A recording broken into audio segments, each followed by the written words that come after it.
Siema, z tej strony Pidzam, a dzisiaj będziemy reagować na to, co powie najlepszy gracz PoE Exile o ostatnim wywiadzie i ogólnie o PoE2. On już robił takiego take'a przy ostatnim patchu i zobaczymy, jak tym razem się wypowie. Więc przed rozpoczęciem oczywiście zapraszam do subskrypcji. Jeśli chcecie widzieć więcej kontentu z PoE, to będzie mi niezmiernie miło. Z góry oczywiście serdecznie dziękuję. A my zaczynamy słuchać i ja będę sobie zatrzymał zapewne ten film w trakcie. Będę mówił to, co powiedział Ben i będę się do tego odnosił, jak ja to widzę, czy się zgadzam, czy się nie zgadzam, bo to różnie może być, bo film Bena ma aż 45 minut. To byłby naprawdę długi materiał. Link oczywiście będzie w opisie, jeśli ktoś by chciał obejrzeć sobie całość tego, co powiedział Ben. So like right off the bat, they're talking about like just general campaign difficulty and like early game speed, monsters being stronger than players, and used like the wolf zone as like kind of an example. It's like that's the first zone you get to where like you can just get swarmed, and I mean it's kind of the exact same Path of Exile 1. Like if you're just going fast, you walk into mudflats and you get fucked. It's like the exact same overall like layout.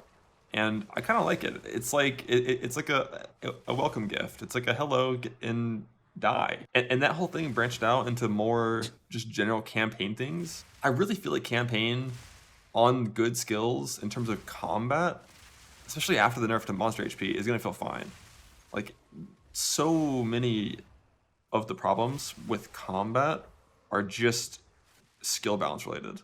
Like active skills have very large gaps mechanically and numerically on just like how good they are. And if you're playing good builds, you're having a good time. This patch, I think like Huntress early on is weak, and a lot of the other good things also kind of got tuned down a bit. Like Herald's Monk Bell was fucked on League start. They fixed it already. Caster leveling's always been kind of but like combat in this game when your character is weak is very frustrating. So as long as you play a build that is not weak, you'll have a good time, but like really got to work on bringing those lower shitty skills up to just smooth the experience. So it's not like such a just huge gap in power. After that, I talked about campaign speedrunning on second characters. This is something. Po pierwsze, Ben robi take odnośnie tego, czy mopki były za szybkie i czy to jest spoko. I według niego to jest git. I to samo jest w PoE1. Ja się zgadzam z tym, jak najbardziej. W PoE1 też możemy być zaswarmowani przez moby. Nie ma z tym żadnego problemu. Jeśli mamy mało movement speeda, mamy za mały clear, to będziemy po prostu zaswarmowani. I w tym momencie w teorii w PoE2 według Bena, po tych nerfach, które poszły na bossy i po tych mobkach od złotych mob z tagiem minion, które miały tam, nie wiem, 500% więcej życia, zostały znerfione do 80%, to powinno już wyglądać dużo, dużo lepiej. Ja osobiście również nie przechodziłem kampanii po tych nerfach, więc nie wiem aktualnie, jak to wygląda, ale feeling grania słabym buildem, gdzie potencjalnie większość buildów PoE2 w tym patchu była po prostu bardzo słaba, plus nie dropiły przedmioty, to feeling grania w tą grę był po prostu nieprzyjemny. I to nie była nieprzyjemność z powodu wyśrubowanego poziomu trudności, a raczej tego, że nie mogliśmy w żaden sposób się bronić. Przed tym po prostu nasz build nie domagał. Jeżeli ktoś clearuje całą arię i robi kampanię przez 40 godzin, to pewnie miał dużo itemów, to jest już mój osobisty take, ale jeżeli ktoś szedł do przodu, trochę zdelewelowano te 3-4 poziomy, gdzie te 3-4 poziomy realnie nic nam nie dają, bo to jest kilka procent obrażeń w drzewku, to robienie tej kampanii było po prostu nieprzyjemne. I ja się z tym totalnie zgadzam i dla mnie to też również nie było przyjemne, gdzie nawet na pierwszym przejściu w 0.1 miałem dużo przyjemniejszy feeling niż teraz, kiedy dokładnie wiem, co mam robić, wiem, co mam zbierać, wiem, jak silne są runy i jak dużo drzemie potencjału obrażeń w naszej broni. I zobaczmy, co dalej powie Ben. Jak tak będzie wyglądał ten materiał, to będzie, myślę, że powinno być dość spoko. Something that's really hard to fix. So like in Path of Exile 1, we have things like like good movement skills, Quicksilver, Onslaught. You have so many tools for high mobility right from the start, and then you can scale that into insane shit in the end game. That's probably a little too fast, but like, is what it is. In Path of Exile 2, your in-game mobility scaling options are so limited, and we'll talk more about this later, but like they're so limited that you can't really have things like 7 League Step for campaign speedrunning because that'd be BIS boots for every character for endgame forever. Like, speed is so restricted that you can't really provide too many tools for players to go faster in the campaign because they would be in-game BIS items. Like, the only thing we have right now is like the amulet for rolling faster, and like it does make you go pretty fast. I think we saw speedruns from Havoc that were like sub 6 hours with Twink Gear. And like it's decent. You definitely can get enough damage. Like, second playthrough campaign feels a lot better for sure. Doing like 6 to 8 is reasonable second playthrough. Personally, I feel like 6 to 8 first playthrough should probably be the target goal, with second playthrough being like 4 to 6. 6 to 8 first for who? 6 to 8 first for like the people that can do sub 4 hours in Path of Exile 1. Like, when you're staring down like a 15-hour to 18-hour campaign, we long if you don't to like be close to one another. the campaign, your likelihood of coming back for every league is probably going to be a little lower.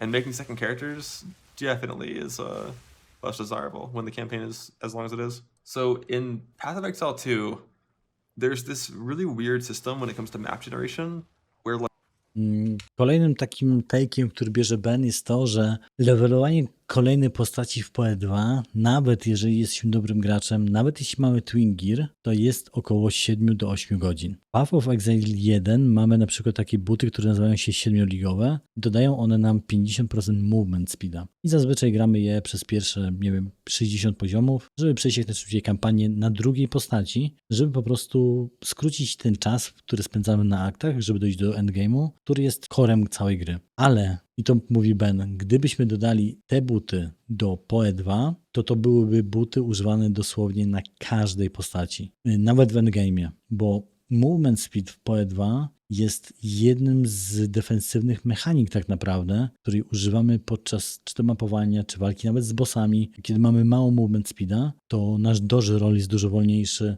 Jest kupa rzeczy, która przeważałaby nad tym, że buty 50% MS-a byłyby totalnie endgame'owym itemem w PoE2. I ciężko teraz będzie im wybalansować w takich itemach, żeby tego movement speeda nie było za dużo, ale dalej ciężko będzie stworzyć tak tą kampanię, żeby ona była przyjemna na kolejnym playthrough. I ja się z tym totalnie zgadzam, bo ja osobiście nie chcę mi się robić nowej postaci. My robiliśmy 3 akty w 4 godziny na fresh starcie jako party z rozdzielaniem się po każdym miejscu. Gdzie to nie jest jakiś totalnie zajebisty czas speedrunnerski, ale my to robiliśmy pierwszy albo drugi raz w życiu, jakby przechodziliśmy 3 akty wspólnie. I jak na takie przechodzenie to jest spoko, bo to by znaczyło, żebyśmy w 8 godzin byli na mapach. Na releasie 8 godzin kończyliśmy pierwsze 3 akty. Ja chyba wchodziłem na mapy po 13 albo 14 godzinach. Naprawdę aktualnie mam odrazę do robienia tych aktów. Po prostu nie chcę mi się tego robić, bo Twinki temy PoE2 dają nam tylko obrażenia. Skrócą nam walkę z bossem,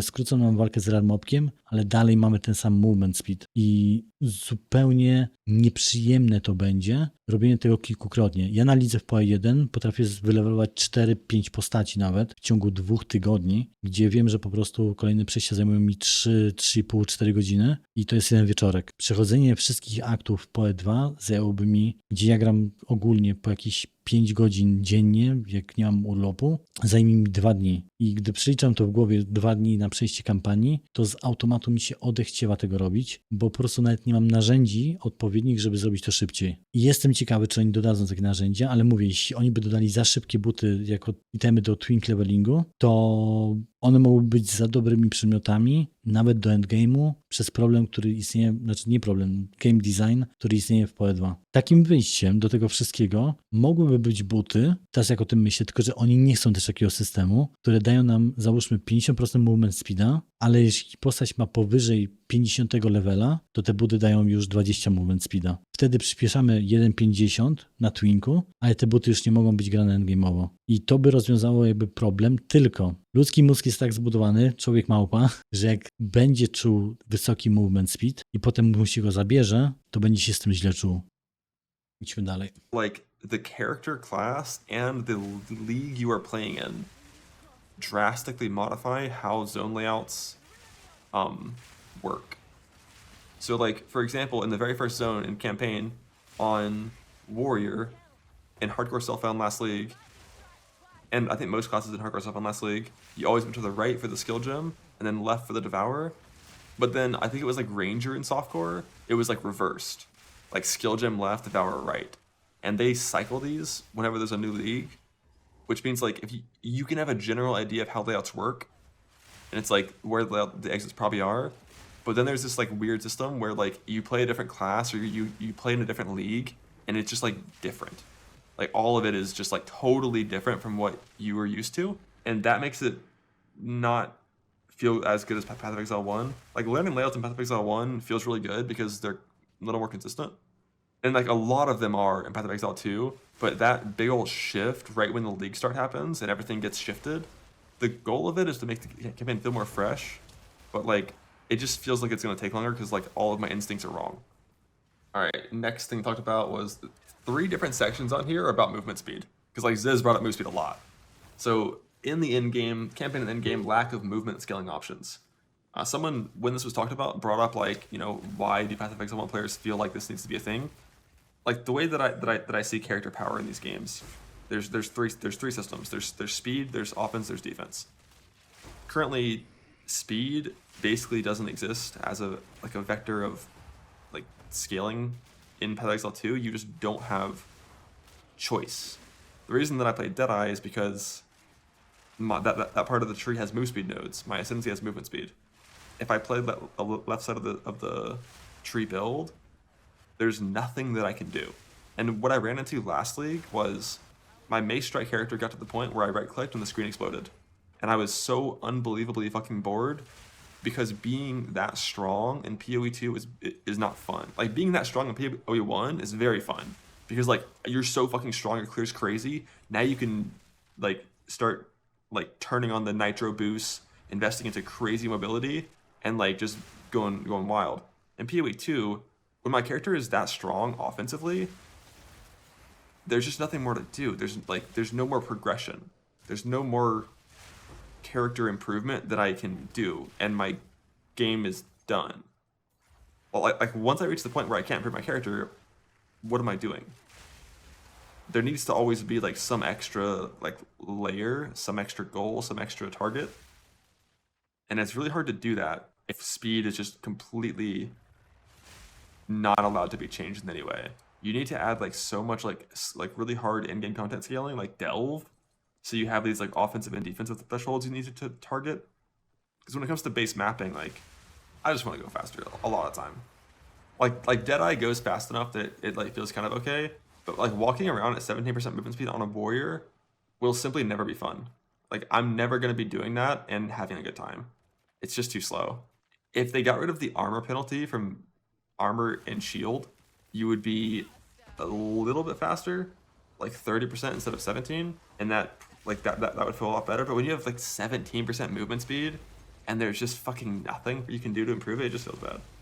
So I'm gonna play the classes that can go 50 to 70% instead of 17%. Hitting 80% should be attainable on all classes. Yeah, probably. Good point. Never not lugging a ranger. Amen. Play bottom right side of the tree always. All right, next thing. Passive tree is weak at fixing short-term problems.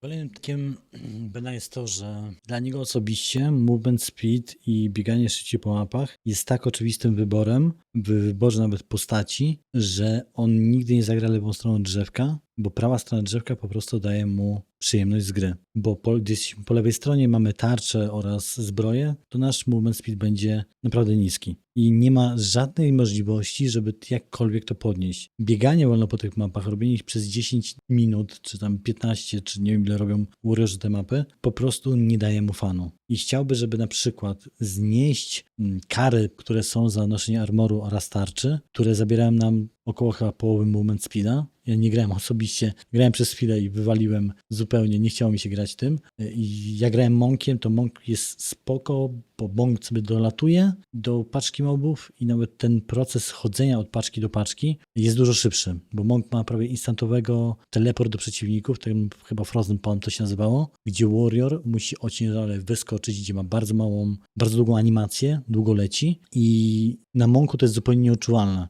Po prostu dolatujemy szybciutko do mobków, one wybuchają, przylatujemy na kolejne mobki, nawet możemy użyć jakiegoś flicker strike'a, żeby przenieść się gdzieś dalej. Na Warriorze najczęściej gramy albo Lipa, albo Shield Charge, które są po prostu wolne. Plus kara, która jest nałożona na te postaci penality, które mamy na armorze oraz tarczy, dla mnie to jest tak archaiczne, to w ogóle nie powinno być już w grze. To powinno być to dawno wywalone, powinniśmy o tym zapomnieć. To jest rzecz z Diablo 2 z 98 roku. I dla mnie również feeling grania Warriorem był bardzo średni, bo właśnie trzymając tarczę i mając armor, ja czułem się jakbym, nie wiem, jakby mnie za nogi trzymali, albo stado koni by mnie ciągnęło do tyłu i po prostu ten movement był nieprzyjemny. W szczególności, że ja gram Warriorem już po graniu Rangerki wtedy i już po graniu Monka, więc ja miałem już skrzewioną perspektywę grania po prawej stronie drzew. Jestem ciekawy, ile Warriorem zajmuje czyszczenie mapy, bo tutaj mówię, ja osobiście nie grałem. Jeżeli wy graliście, możecie napisać, również ludzie na czacie aktualnie na live'ie, ale dla mnie to był nieprzyjemny feeling już podczas levelingu. No i tutaj to jest wyjście. Jeżeli wywalimy rzeczywiście ten downscale, który istnieje na takim armorze na shieldzie, to tam będzie trochę szybciej. To nie będzie nagle, że oni będą latali po tych mapach, jakby się nafutrowali czegoś, ale to będzie przyjemniejsze po prostu w graniu. Problems, core issue is that the resistance requirements need to be solved only by gear, but we don't have control over what gear we get. Rune system is the band-aid for that, but there's no attribute runes. They talked in the interview about maybe adding attribute runes. This is something that, I mean, we've talked about this so much on this channel. Like, they explained why a little bit today with like, the idea is that gear gives you the base stats, the base power, and the tree multiplies it. Which, it's a neat concept, but putting so much of your power into gear when a lot of your modifiers on gear are really just about reaching thresholds, like benchmarks, little things you just have to have, it doesn't always feel the best, because when you're in a scenario where it's like, oh fuck, I need like 17 more strength to like replace my ring with this new sick ring that I got, there's zero options for short-term inefficient solutions. So you just kind of have to wait until you get another upgrade that also has strength on it, and then another upgrade that has the dex that fixes the strength on that item. And then it can make it hard to do incremental gear upgrades because we don't have things like this, where it's just like, oh fuck, my build is bricked for now because I'm getting rid of an amulet that had int on it. Boom, we're done. But you don't want this. Like, having a point spent on int sucks. Like, this is bad. Your build's bad. So then eventually you fix it and get better gear and you get your point back. You reclaim your power. But having these like short-term solutions to stat requirements feels like really good. When it comes to resist, it's not as important because in PoE2, especially throughout the campaign and early endgame, monsters are not balanced around you being res capped. In Path of Exile 1, you're expected to be res capped in Act 3 or 4. In PoE2, it's like not even close to that. And honestly, I kind of don't like how it feels in the campaign because it just makes bosses too easy. Like, if you balance bosses around having 0 to 20% resist, but you can just put on 2 rings and have 60%, if you know a boss does fire damage, it takes very little effort to be completely immune to its damage because it's balanced around 10-20%. Put on 2 rings and like 1 rune and you're like at 70 and it just does nothing. Like, the only bosses that I'm afraid of in the campaign at all do fizz damage because resist is like, it feels like too easy to be like res capped against the hard bosses. But yeah, like that whole section was kind of just about passive tree stuff. It's one of the reasons why I'm playing Trade League instead of Self-Found. It's like a lot of these annoying problems where it's like, oh, I just have this super shitty, like I can't get 6 attributes, like my guy sucks, and there's no way to just like decide, oh fuck, I'm bricked, I'm gonna craft an upgrade right now to fix it. That doesn't exist in PoE2. There is no on-demand crafting. Crafting is an incremental thing that happens during every map and after every map as you find bases.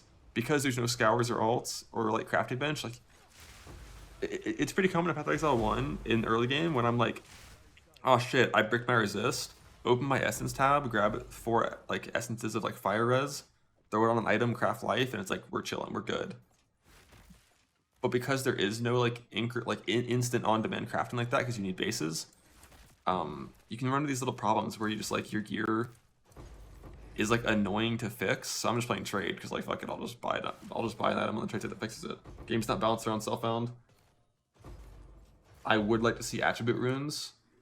Actually, the runes that I would like to see are not plus attributes, but reduced requirement.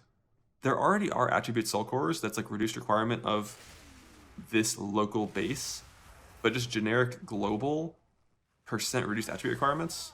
That way it's not OP for stat stackers, and it's just there to like temporarily fix your early game. Like there's this one wheel at the bottom, like this stat. Just a rune that does this, but it's like 5 for 10%. Just to have that temporary solution of like, oh shit, my build's bricked, let me fix it for now. They talked about masteries, they exist in Path of Exile 1, why not 2? I don't think masteries would fit into this game as well. Kolejnym punktem, który porusza Ben, jest to, że drzewko w PoE2 jest dużo mniej dostosowane do tego, jak silne są przedmioty, które możemy na sobie nosić. W PoE2 dużo trudniej nam się kapuje rezisty już podczas aktów, no bo szczególnie w tej lidze, gdzie dropiło dużo mniej przedmiotów, trudno było uzyskać przedmioty, które miały jakiekolwiek rezisty. Kiedy już miały jakieś rezisty, to istnieje druga rzecz, która jest bardzo według mnie zła designowo, czyli to, ile itemy wymagają od nas atrybutów.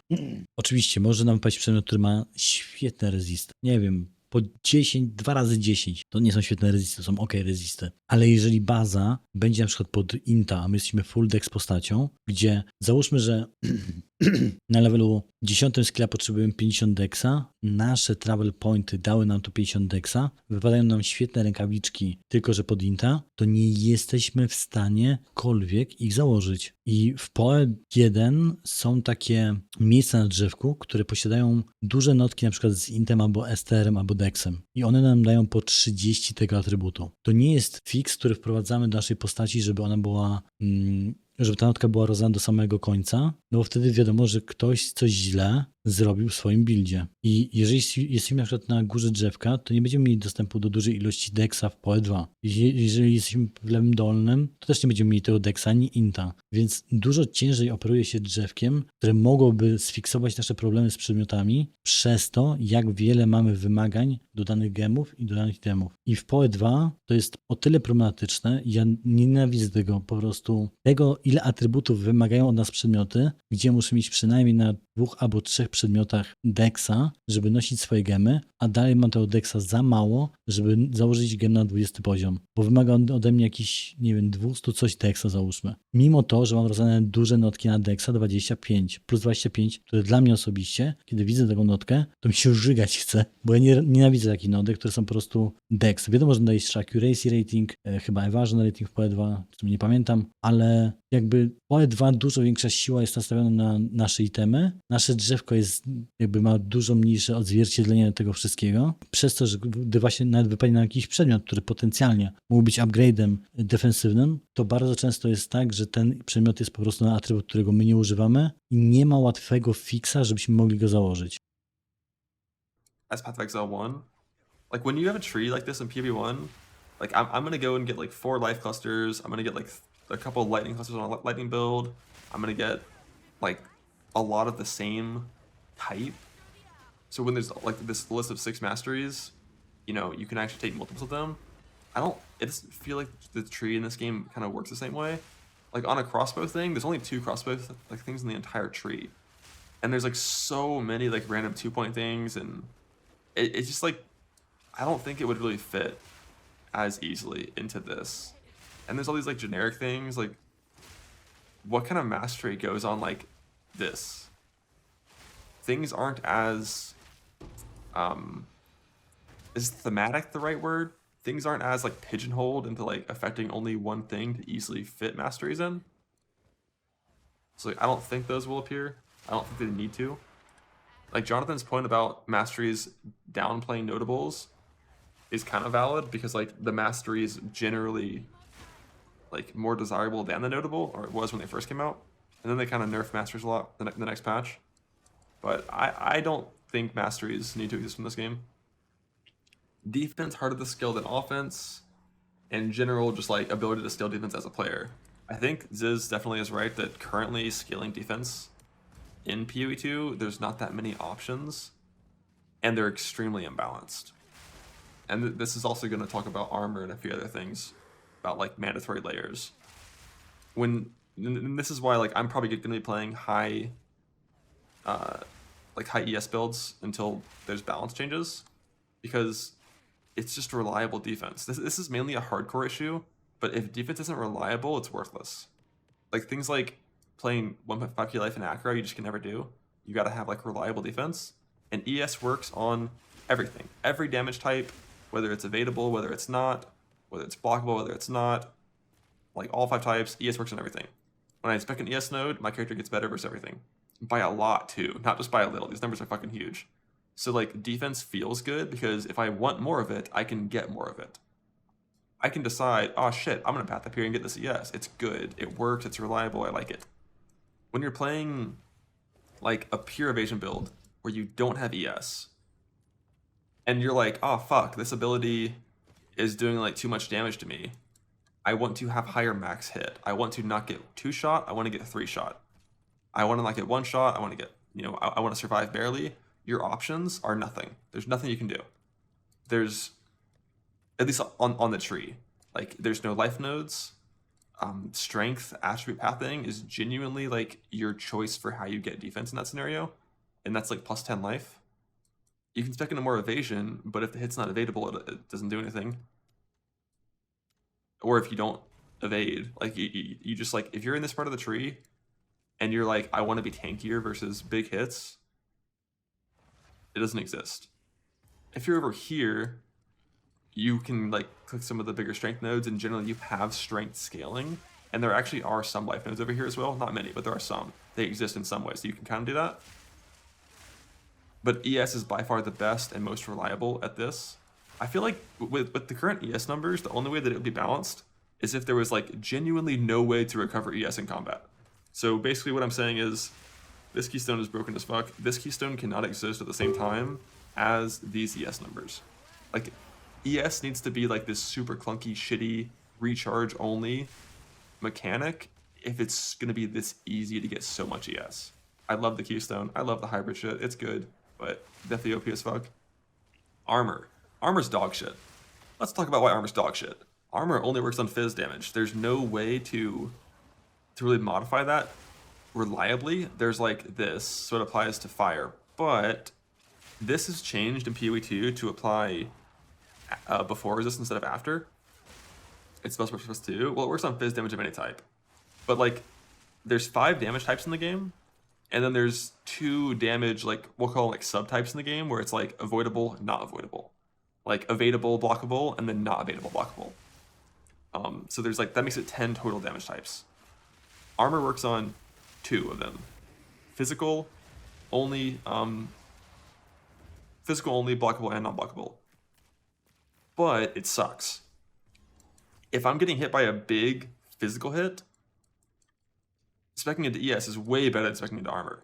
If I'm getting hit by small physical hits, speccing into block and evasion is way better than speccing into armor, assuming it is blockable or evadable. Like the one damage type of those 10 where armor actually is pretty good is when you're taking lots of small, non-evadable, non-blockable hits, which I don't like. That's a very niche thing.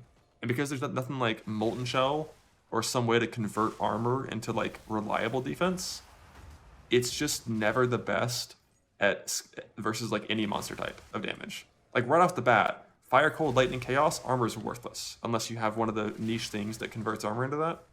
So like every point you spend into armor only works on 2 out of the 10 damage types. And then when you're actually taking those 2 out of 10 damage types, it's often not even the right choice. Because like big fizz hits, armor just gets fucking crushed into oblivion. Small fizz hits, like we said, evasion and block.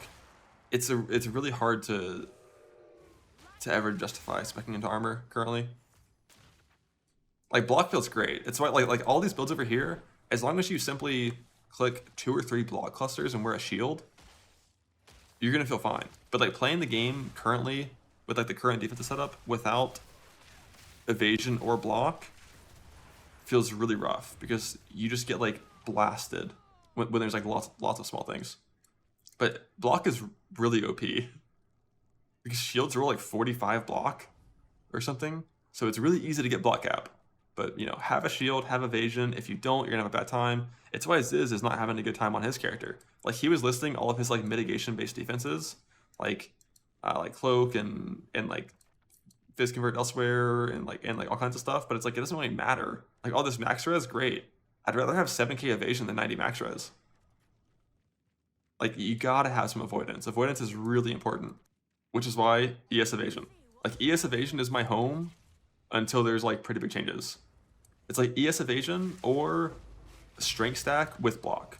Like, those are the two defensive cores that I need my build to be able to use to play them in hardcore. And softcore, if I can care, just have a good time. Have a good time. Also, delete minions from the game. What's next? Arbiter abilities one shot. No. W następnym rancie Ben mówi o drzewku w PoE2 i defensywie. I przytacza to, że podsumując, Ben w kolejnym take'u bierze tak naprawdę na tap defensywę w PoE2 i jak źle ona jest zbalansowana. Kiedy gramy wysoki Energy Shield, który jest potencjalnie najsilniejszą defensywą w PoE2, no to nie broni ona nas przed małymi atakami, no bo nie zregenerujemy sobie dobrze Energy Shielda. Kiedy gramy Evasion Rating połączony na przykład z blokiem albo blok ogólnie, no to te małe hity nie będą nas aż tak bolały i te rzeczy, których nie da się zablokować. W sensie te, które możemy blokować albo zdodżować, to po prostu je zdodżujemy albo je zblokujemy.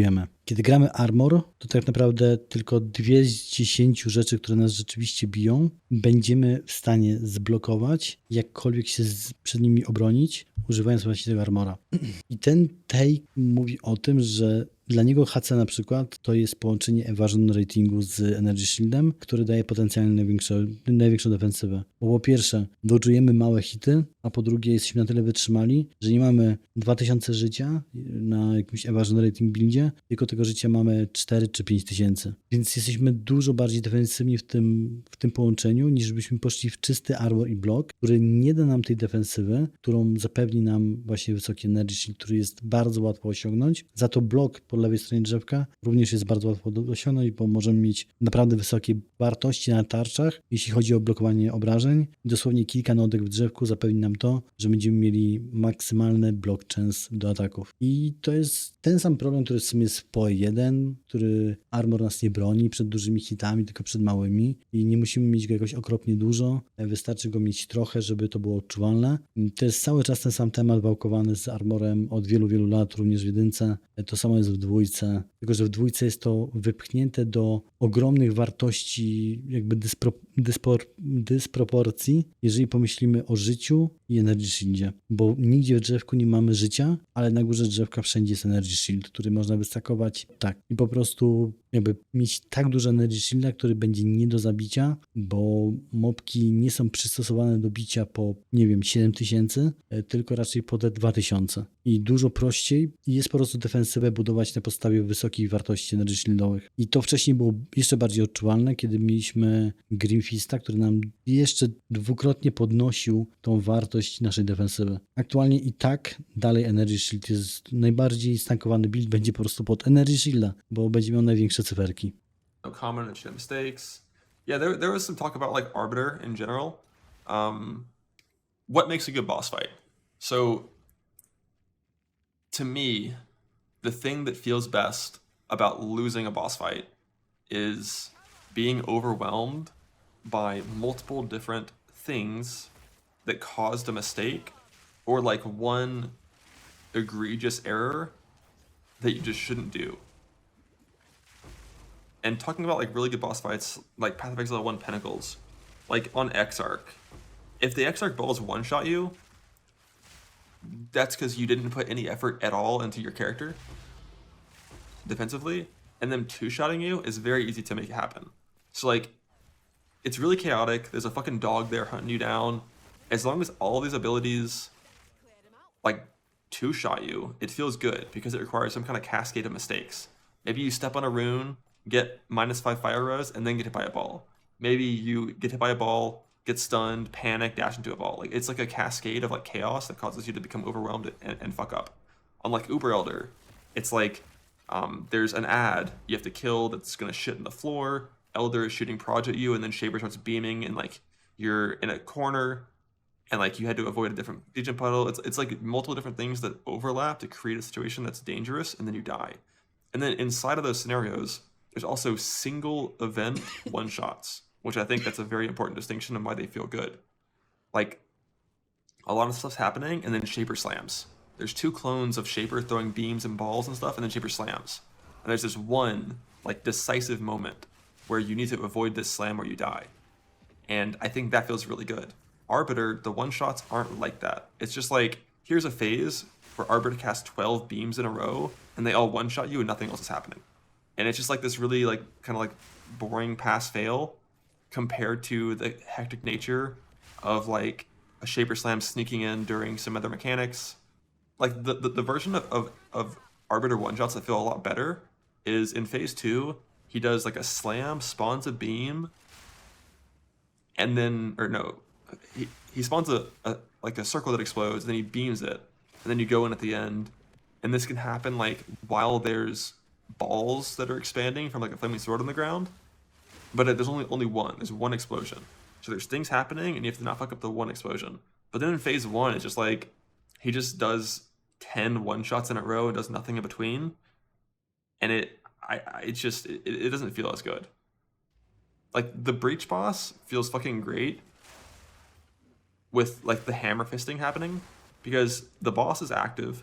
He's fucking you. He's got some big hits that can probably one shot you, but like they come in batches of 1. But there's these like dynamic spawning hammers that happen during different times of the boss's like spell queuing, so you have to like react just dynamically.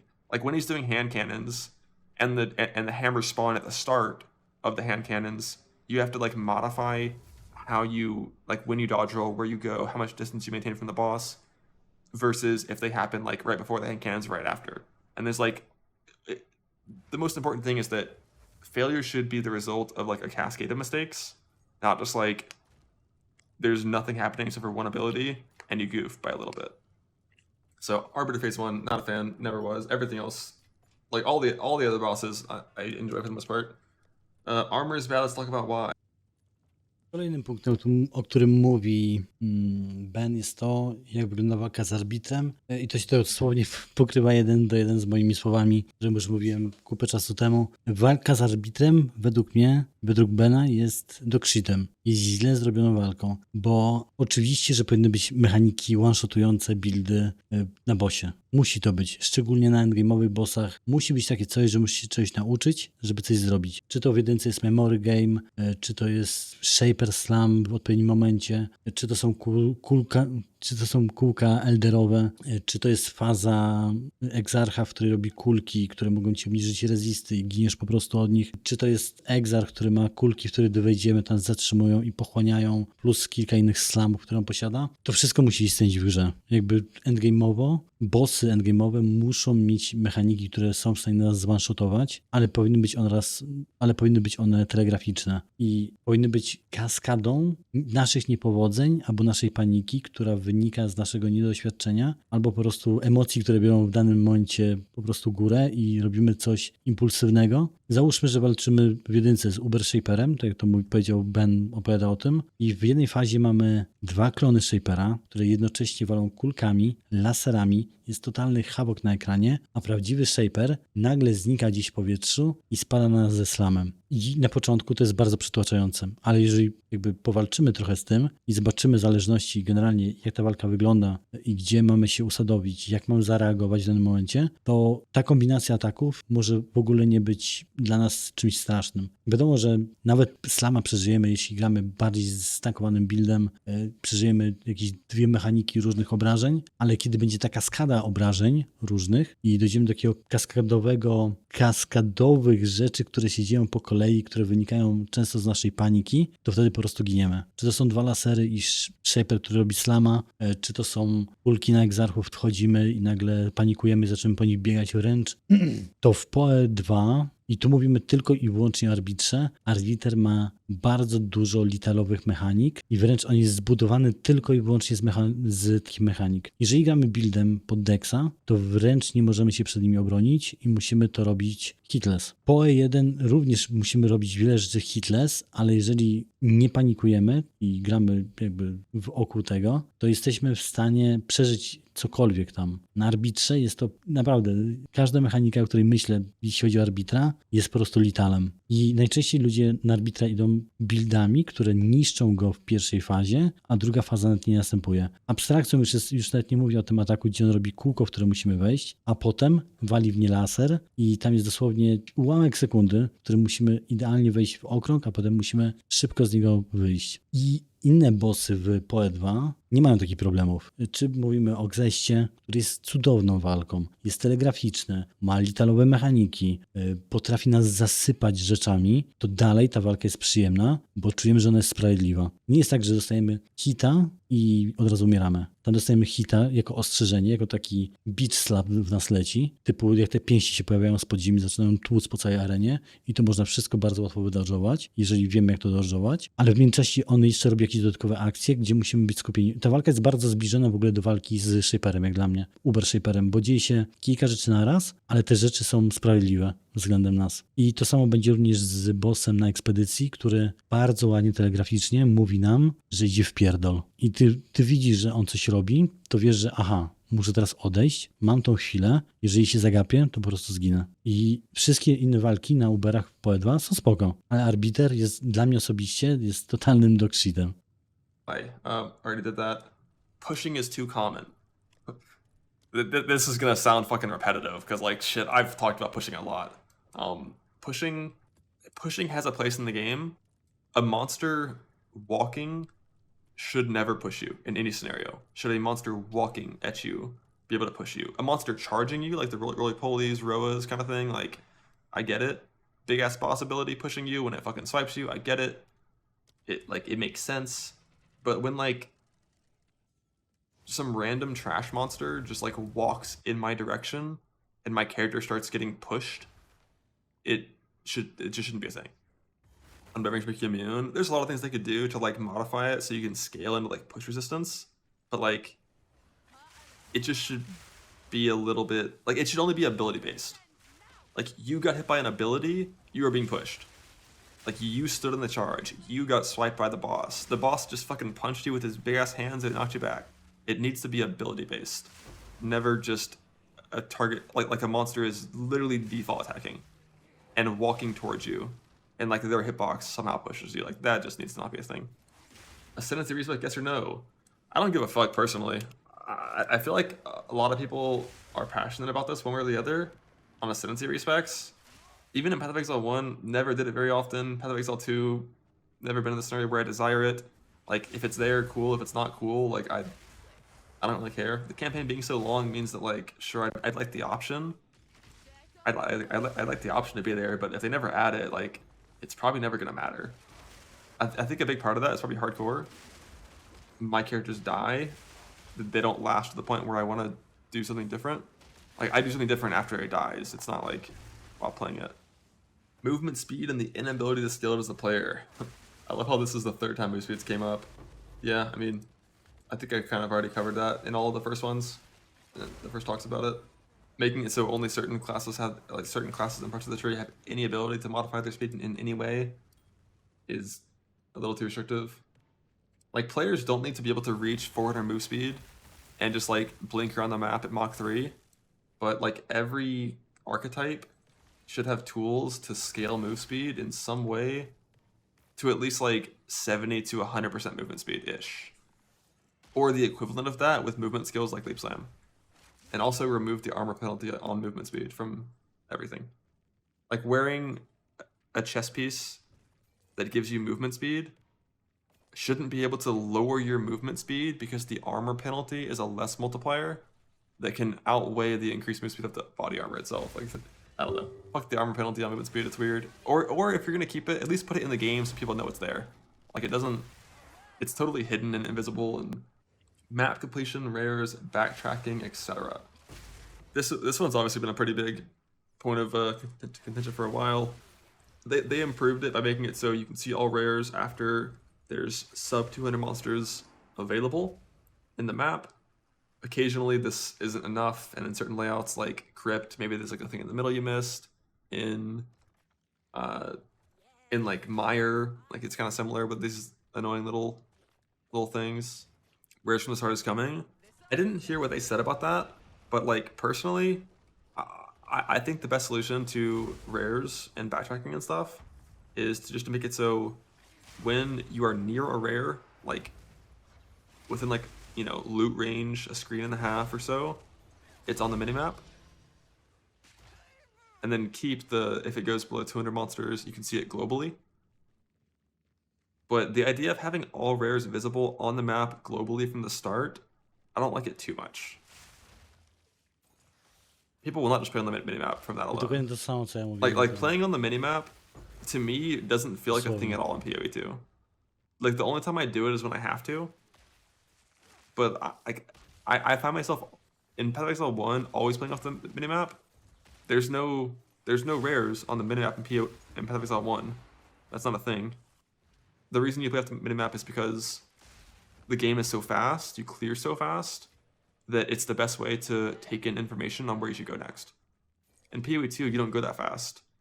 So you don't really need to, and often you know, just kind of like, you want to look at the monsters. You want to fight them. You want to see what they're doing. You have to react to their content. Because like you know, if the combat is a little bit slower, then like you need to kind of see what's happening. But like just like seeing rares on the minimap for sure would not be very like meaningful in how you play the game. Like 90% of the time you're in a map, you're not attacking a rare monster. You're like killing trash and walking. And if you don't see it until you're close to it, like all that time you're walking, you wouldn't be looking at the yellow minimap. It just feels particularly bad with certain monsters like birds and like things that come out of the ground, because they're like not active monsters until you walk within like 2 feet of them, and then you can see that they're rare and they appear. So just if we had that minimap thing, only if you're close, it'd help you avoid those scenarios. But and also they already improved map layouts a lot this patch, which has modified this problem. Like before, some of the shittiest map layouts, it was really easy to like miss a rare in like some little like corner somewhere.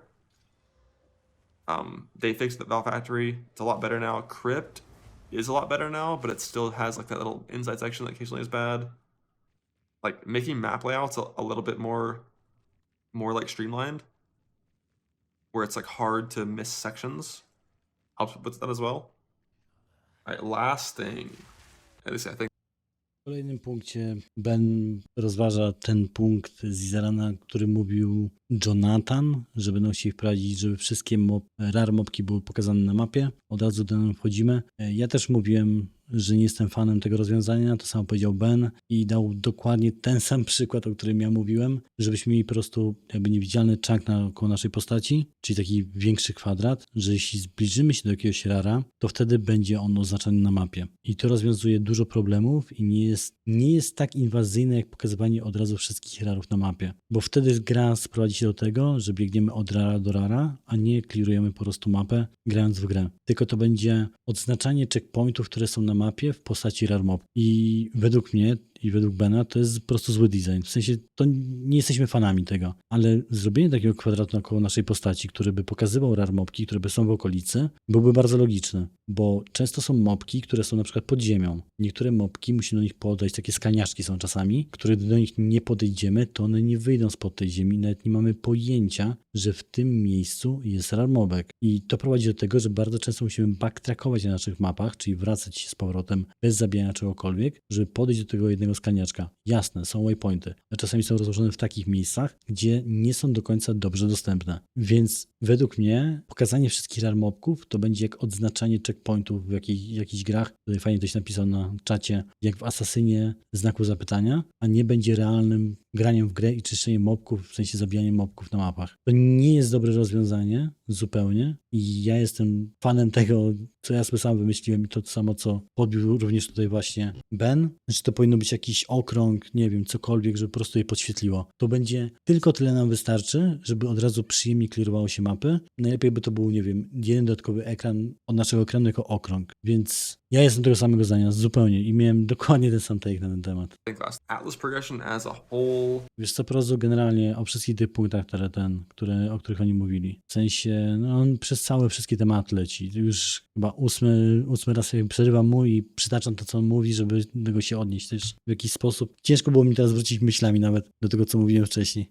Szczerze mówiąc. Aktualnie mówił o rare mobkach, że nie jest fanem tego, że widać na mapach, że będzie... Chcą zrobić tak, żeby było widać je na mapach po prostu. I ja też nie jestem fanem tego. Zupełnie. Bo to będzie jak odznaczanie checkpointów na mapie. To wtedy sprowadza się do tego, że biegamy od mobka do mobka rara, żeby zaliczyć mapę, a nie gramy rzeczywiście w grę. To będzie dosłownie patrzenie się cały czas na mapę, gdzie jest kolejny rare mobek, a nie patrzenie na to, co się dzieje na ekranie. I właśnie pomysł jest taki, żeby był jakiś chunk naokoło naszego ekranu, który nam podświetli te mobki, które są jakby w naszym zasięgu, żeby na przykład te skalniaczki skurwiałe podziemne od razu nam pokazało, że tam siedzi rare mobek. I to nie jest w ogóle inwazyjne wtedy, bo nie masz takiego poczucia, że masz checkpoint do odznaczenia, tylko grasz w grę i od razu widzisz gdzieś.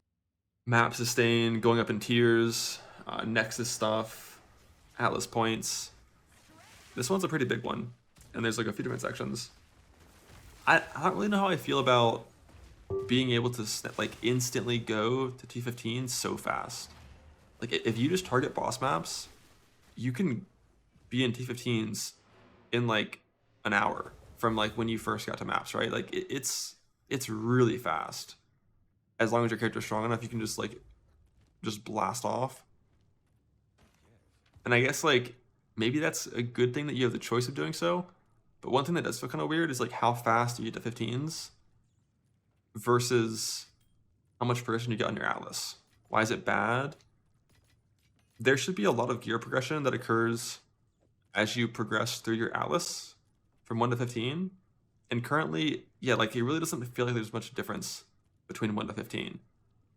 I feel like the gap from tier 1 to 15 in Path of Exile 1 is like 3 times bigger in terms of overall difficulty than in PoE2.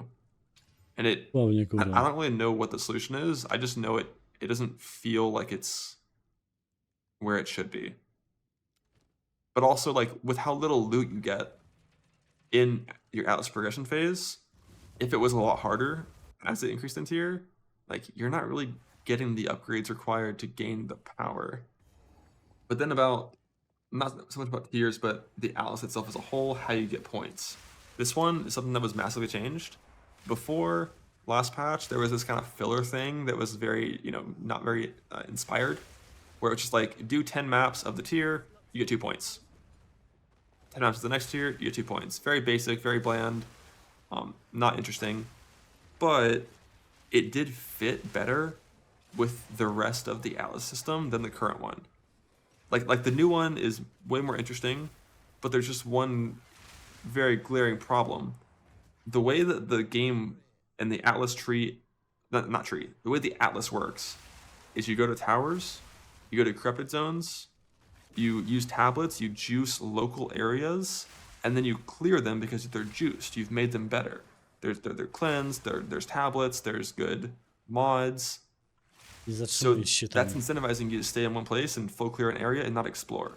And then the whole Nexus corrupted zone progression to get your points is the exact opposite. It's telling you, do not stay in one place. Do not farm those maps in the towers. Do not full clear cleanse zones. You need to just explore and find your towers first. It's like they're two exactly opposite things on what it wants you to do. Get towers, keep moving, then juice. That's kind of what I did as well. Except one thing is like when you clear that cleanse zone in a tier 4 map with 6 mods, that tower when you come back to it the next day is you didn't clear it with a T15, so it's like it's gonna cover less maps when you put tablets on, but it's not that big of a deal. But like this issue of like needing to do this first thing before you can juice properly into the second thing isn't always a bad thing. I think the only reason it's problematic in PoE2 is the amount of time it takes. It took me 40 hours from fresh start to get all 40 points when that was my only goal, was pushing exploration, which was like 28 hours of mapping. Like 28 hours of mapping where like I wasn't really interacting with towers or cleanse zones in any meaningful way. I was only exploring. And obviously hardcore, so I'm just going slower than I could. I didn't really buy tablets for going faster. Like if I wanted to in software trade, I could have made that a lot faster. But still, just like it also could be the case that like we don't know how the out system works and it's not even efficient to do that. Because there was some talk of the amount of maps you clear affecting how many citadels you get. So if you clear like 70 maps in a small area and then you explore afterwards, you're gonna find a bunch of citadels because they're like queued up or some shit. And it's possible that corrupted zones work the same way. I'm not sure, but because like I only have my own experience to go by. I don't know what everyone else is doing, what the other streamers are doing. Like most people in chat were saying like they were in T15s with like 6 points, like still like their T3 or T4 Nexus, and that, you know, obviously it's EA, new system, not final at all. There's definitely something that's going to change there in the future. It feels a little bit too disconnected on like it's like the game is telling you to do two different things. If you only had to do like 2 nexuses per section of map instead of 1 for each tier, just like 2 in white maps, 2 in yellow, 2 in red, it'd probably feel a little closer. But like maybe they also just want you to not have flawless points for a long time. It's possible that's just the goal, is that it's like very slow. I've been through the day being asked shows Alice, and his response was, I don't have one. Yeah, I did the opposite. Like I just completely ignored juicing entirely until I finished the Atlas, because that's just how I like to play the game. I like to just set a goal and work toward it, and then move on to the next one. What else is here in this section?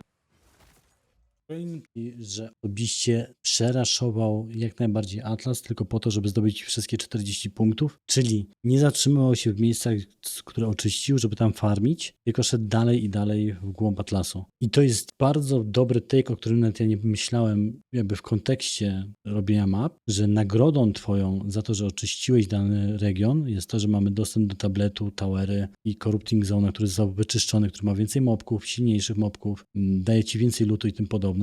Tylko system, który jest zbudowany wokół zaliczania map, mówi ci, żebyś szedł dalej w głąb Atlasu, a nie zatrzymywał się w danym miejscu. Wcześniejszy system mówił ci, zatrzymaj się gdziekolwiek chcesz i farm gdziekolwiek chcesz, bo i tak będziesz miał swoje punkty. W tym systemie system mówi nam, idź gdzieś dalej, nie zatrzymuj się w tym miejscu, ale to miejsce, które wyczyściłeś, potencjalnie jest twoim miejscem do farmienia. Więc tak naprawdę progresując cały czas przed siebie i zdobywając punkty, nie zatrzymujemy się w miejscach, które potencjalnie mogłyby dać nam lepszy loot, tylko dlatego, że punkty, które zdobędziemy do Atlasu, są jakby ulepszają nasze wszystkie mapy kolejne. Ja nawet o tym nie myślałem, szczerze mówiąc. Ja dalej zaliczam te 11, a jestem, nie wiem, pewnie z 40 godzin w endgame'ie. Dalej nie mam corrupting zone'u zrobionych, bo już zacząłem juice'ować mapy, co jest do końca nielogiczne, bo w teorii najlepiej by mi wyszło, gdybym zaliczył wszystkie te corrupt nexusy i dopiero wtedy wrócił się w dane miejsce i dopiero zaczął tam farmić. Więc gra zmusza nas do ciągłego progresu, jeśli chodzi o głąb, ale farming rozkazuje nam się zatrzymać. I ja nie wiem, który system jakby jest lepszy. Wcześniejszy system był nudny, bo to było zrób 10 map, zrób 8 map, zrób 7 map i 6 map i dostaniesz punkty i punkty i to było totalnie nudne. A aktualny system nie niesie ze sobą żadnej logiki. Więc tak naprawdę musimy progresować w głąb, żeby jakby zdobywać te punkty. Podobno jest jakiś system, że jeśli gdziekolwiek się zatrzymamy, to mgła wojny gdzieś wygeneruje bliżej nas korupta. I mi się zdaje, że ja zacząłem się zatrzymywać dość szybko i rzeczywiście w odległości potem jednej towery miałem kolejne punkty do odblokowania i nawet nie zdawałem sobie, jakby nie wiedziałem o tym, że istnieje podobno jakiś system, który polega na tym, że gdy zaliczamy w jednym miejscu mapy i ruszymy się gdzieś dalej, to nagle pojawia się dużo więcej cytadel. Jeżeli ten sam system również działa na korupcję, to zatrzymywanie się ma trochę sensu, ale i tak zraszowanie przed siebie ma więcej sensu niż zostanie w jednym miejscu, po prostu zajmie nam to mniej czasu. W takim najlepszym jakby ułożeniu naszym celem byłoby zaliczenie wszystkich tych map, żeby mieć wszystkie punkty, bo wtedy mam najlepszy najlepszy juice, ale ja osobiście nie chcę cały czas iść przed siebie i nie wykorzystywać mechanik, które już zdobyłem, tylko po to, żeby zdobyć te punkty. I rzeczywiście to jest również problem tak naprawdę tego atlasu, o którym nawet nie miałem pojęcia, że jest. Map sustain. I don't have enough data myself to be able to say one way or the other if it's in a good place or not. To me, as long as you target boss maps in some way, sustaining tiers of maps is very easy to just sustain. But the thing is, because you can't roll maps in PoE2, and modifiers on maps are extremely powerful. Like the gap in a map that has 140 rarity versus a map that doesn't have 140 rarity is genuinely fucking huge. And because you can't roll them, to consistently put in maps that are good, $10. you need to over sustain by a big amount. Not just like run a map, get a map. You need to get a lot of extra maps. Currently I'm running 3-mod maps in hardcore, so like it's probably a lot better if your build's strong enough or you're just playing softcore so you can run 6-mod maps, because you're going to get way more maps when doing that. And it's kind of like a, what's the term? Like a positive feedback loop. Like because you can run more maps, you get more maps, you can then roll more maps so you can get better maps. And then more maps, you know, you just get a bunch of shit. That's probably a hardcore problem. I am easily sustaining 15s. Most of my maps have at least one beneficial prefix on them. They're not always like the best triple rarity prefix stuff, but like they always have at least like pack size or rarity or number of rare monsters, and it feels mostly fine with where I am. If you're opening maps a brick, oh yeah, but that's like a hardcore thing. It's one of those things. Like this is I suspect that the current map sustain, in softcore trade, is in a very good place. And it's like not quite enough over sustain to be easy in hardcore, but like it doesn't need to be. The game's not balanced around hardcore, that's fine. Like I just accept that the average map that I put in is less rewarding than someone in softcore, and like that's fine. You would say it's too easy to sustain at the moment. Personally, I never want sustain to be genuinely challenging. I don't find it like an interesting form of like I don't know, difficulty. Like the difficulty should be running the map, not being able to put the map in. That's just generally where I'm at on that. That does pivot to another thing in general. I still really dislike the entire way that map mods roll in PoE2, because prefixes give rewards, suffixes give difficulty, and waystone drop chance. The way it is right now, risk and reward are completely disconnected. There's no relevance to danger versus reward, and that feels bad. Like the most ideal map for me is a map that has like 3 prefixes that all give good rewards that don't make it harder, and then like 1 like suffix that doesn't do anything to get a little bit of waystone drop chance, so I sustain. Like, that's an ideal map. But I feel like an ideal map should be one that is like danger should scale rewards. That's kind of all there is to it. Like risk and reward need to be linked. Removing the old system of Path of Exile 1, where every single mod just gave you quant rarity and pack size, just feels like, it just feels weird to me. Subjects do increase a little bit without investment. They do. You get 2% increased effect per modifier, but it's very small. Like the way it worked in Path of Exile 1, you just wanted the most number of mods possible, usually. There were some systems where it was different, and obviously in 17 it's different, but it just meant like, if your build was able to consistently run maps that have 8 modifiers on them, like much harder maps, 8 things, whoa, it would always be generically better than a map that had like 4. Old system was good, but don't change it's not broken. The biggest problem that I had with the old system was there wasn't a big enough disparity in rewards for the easy map mods versus the hard map mods. Like for example, with the old system, when you got like 8 quantity for like monster variety, which does nothing, you would get 12 quantity for 130% physical as fire, which is super fucking dangerous. So like the biggest problem I had with the old system was kind of the same problem I have with the new system, just in general risk and reward not being properly linked. Like a map mod that barely makes it harder should probably give like a third of the quantity of a map mod that makes it really fucking hard, like minus max, pen, crit, multi-proj, haste. Like the gap there in Path of Exile 1 isn't quite as, it's not quite as big as it should be. But then in Path of Exile 2, the gap is infinite. You know, they're completely disconnected between risk and reward. Random mob types is what's the problem. Bad mob RNG, map goes from okay to shitstorm. Mob types in PoE2 don't feel super random. Like certain tile sets seem to consistently have certain monsters, a little bit more so than in Path of Exile 1. But yeah, like, you know, monster balance isn't final. I personally haven't felt like, I haven't felt like there's crazy outliers on monsters where it's just like certain ones are unfair and they just fuck you, which I'm honestly surprised about. Like, that's one of the things I expected in EA was some monsters that are just total bullshit. But like Path of Exile 1 after 10 years had like worse monster balance than PoE2. Like, yeah, fucking Revenants, Sunder mobs, they hurt, but like, are you talking about the Sunder, like the Act 1, like big guys with the tombstones that slam the ground and do a shockwave? Or are you talking about the knights that slam the ground and do a 360? Like, if you're getting hit by the Sunders, like, don't, you know? For like 3k, they hit me for like 1k. Like, I personally face tank them all the time and don't give a fuck. I just life pot. But if your map has like 3 suffixes always and there's like crit extras fire, like, sure, it gets out of control, but like, fuck it, played that eye, brother. Have windward.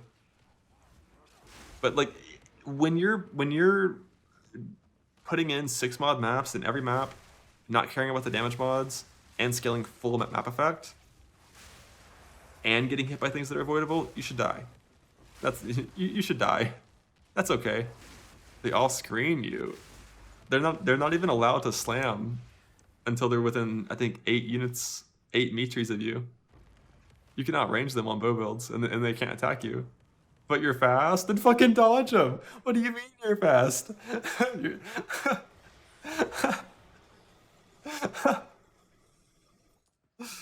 Oh, I love it. But yeah, no, like monster balance in general feels pretty good. Honestly, I've been more on the side of like, I've been on the side of like monsters probably do a little bit less than they should. Like a lot for a long time in point 1, even on builds that didn't feel super strong, on death mechanics and ground things were what I was most concerned about. And monsters just like deciding to fuck me up with their abilities didn't seem super common. It's much more like Archnem based, ground effect based, generic stuff. It's like, I like those kind of log dudes, the bloaters that explode. Like, I like running into monsters where like I know they have telegraph danger and I avoid it. Like, that feels good to me. When it's like instant, I don't like lots of ground things that are lingering, but things like a crossbow guy decided to shoot you for 1,000 damage with a crossbow that you can avoid. You know, the slow fireball things, slams, like non-lingering, just like the monster decides to attack you and it hurts. The game needs more of that, and PoE1 does as well. Just like a simple, just straightforward, like the monster fucking attacks you with a big old thing, and you got hit by it, and you shouldn't have. Long ground degen. That's something that we could have talked about in the boss section a little bit. In Path of Exile 1, like every endgame boss, almost every endgame boss, but like almost all of them have some sort of arena denying mechanic that the player controls or doesn't control that makes the fight harder over time. That's like not in any of the PoE2 bosses, right?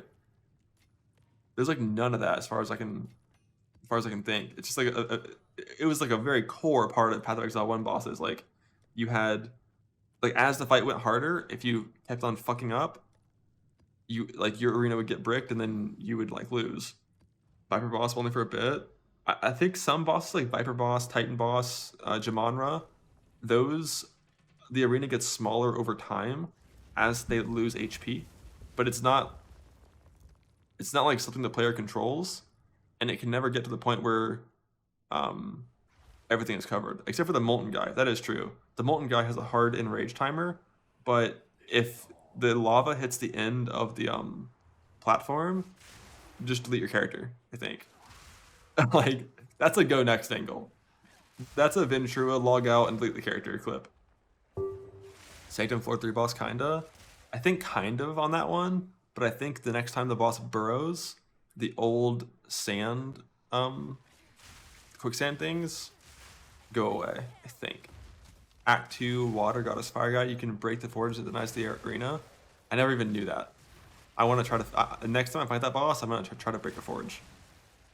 I had to get up early to watch early, 2 p.m. To catch this interview, and I'm glad I did, because god damn, that was a banger of an interview. Koniec jakby całego filmu Ben opowiadał o tym, że typy mob PoE2 są dużo lepsze niż PoE1 i że w PoE1 dalej jest ten sam problem od 10 lat, że boimy się modów, a nie typów mobów. Tutaj boimy się w PoE2 rzeczywiście typu moba, bo dokładnie wiemy, co on może nam zrobić. I to w sumie tyle. Jakby opowiadam o tym trochę więcej, podaję jakieś różne przykłady, ale myślę, że to nie jest nic takiego wielkiego, nad czym możemy tu jakikolwiek dyskus przeprowadzić, bo po prostu rzeczywiście mobki w PoE2 są dużo bardziej telegraficzne. Jak widzimy dużego mobka, który ma wybuchnąć, to wiemy, że wybuchnie. Jak widzimy małe mobki, to wiemy, że nas po prostu zeswarmują. PoE1 mobek może nie być ogromny, a mieć takie mody, których nie zdążymy nawet przeczytać i nas po prostu zniszczy. I to było na tyle. Jestem ciekawy waszych jakby take'ów na te rzeczy, o których tutaj mówiłem, tłumacząc to, co mówi Ben i odnosząc się do tego jakoś. Komentarze są jak zawsze dla was. Chętnie znowu sobie poczytam. Ostatnio walicie takimi bangerami, że normalnie do herbatki rano są czytane, więc zapraszam do komentowania. I to było na tyle. Zaproszę jeszcze na Twitcha, zostawić tutaj suba na YouTubie. Link do filmu jest w opisie. Mówił do was Pidzam. Na razie.